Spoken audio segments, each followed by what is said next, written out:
Tematski vikend Baročna Ljubljana je edinstvena priložnost za spoznavanje baroka kot pomembnega sredstva komunikacije in prestiža, ki je mesto Ljubljana oblikovalo v svoji zgodovini.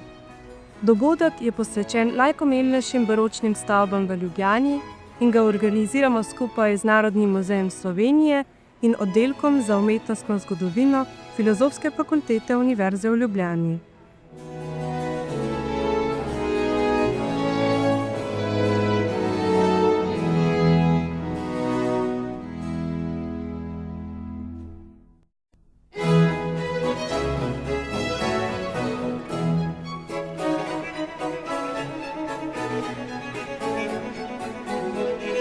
Palačo na Zvezdarski ulici, kjer je še nedavno domoval Arhiv Slovenije, je leta 1773 kot poslopje šole za hidravliko in mehaniko začel graditi jezuit Gabriel Gruber.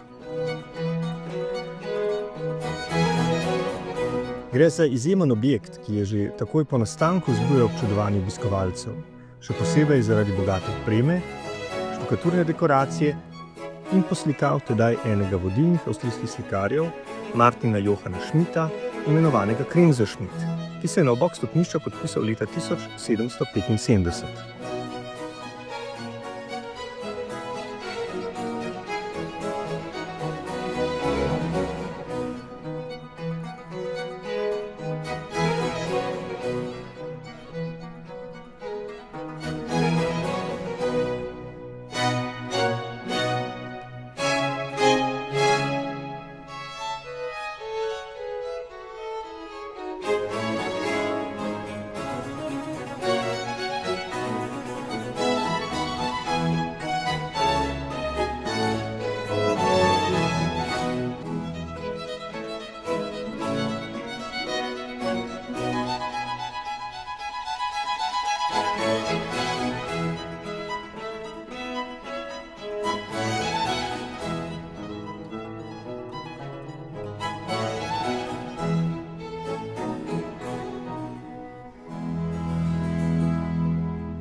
Semeniška baročna knjižnica, ki se nahaja v osrčju Ljubljane, je v bistvu en unikat baročnih knjižnic, ker predstavlja originalno zasnovano knjižnico iz začetka 18. stoletja. Pomeni celotna oprema iz tistega časa, iz leta 1725, hrast ohranjen in ne nikoli obnovljen.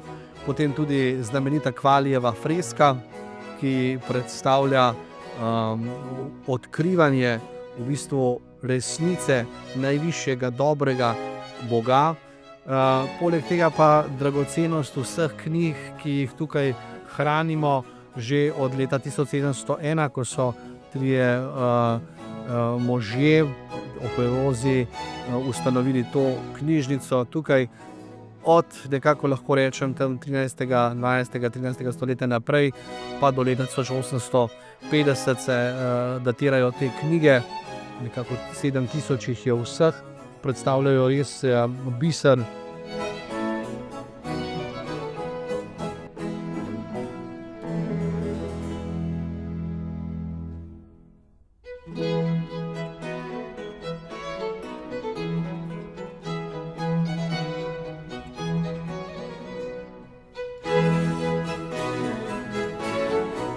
Uršulinsko cerkev in samostan z velikim vrtom sta dala postaviti Jakob in Ana Katarina Šel, plemenita Schellenburg.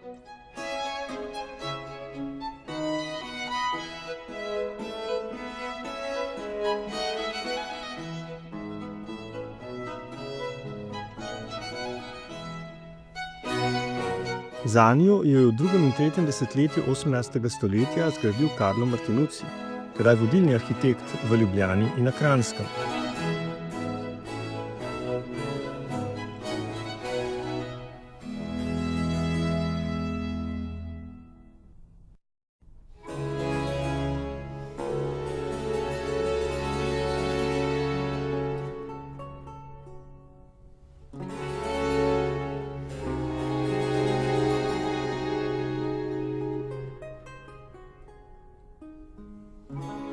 Notranjost uršulinske cerkve je ena največjih mojstrovin ljubljanskega baroka, ki se spretno referira na klasicistično dediščino Benetk in Lombardije, na arhitekta Andreja Palladija in Pellegrina Tibaldija.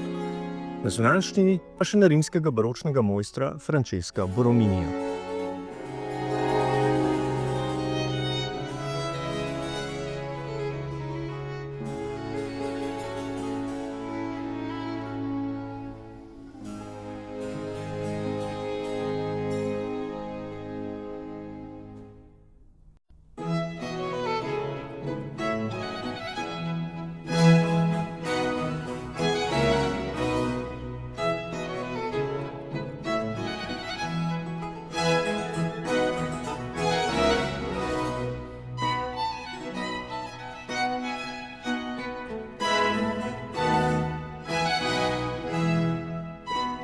Župnijsko cerkev svetega Jakoba so v drugem desetletju 17. stoletja zgradili jezuiti, ki so v Ljubljano prišli kot eden od redov zadolženih za rekatolizacijo Kranjske.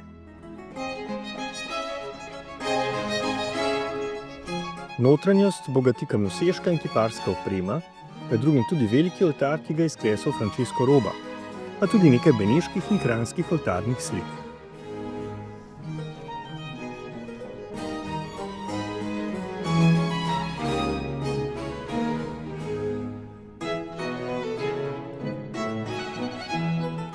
Po dolgem času je od lani ponovno dostopna kapela svetega Frančiška Ksaverja, ob vodenih obiskih pa tudi kripta jezuitov pod prezbiterijem.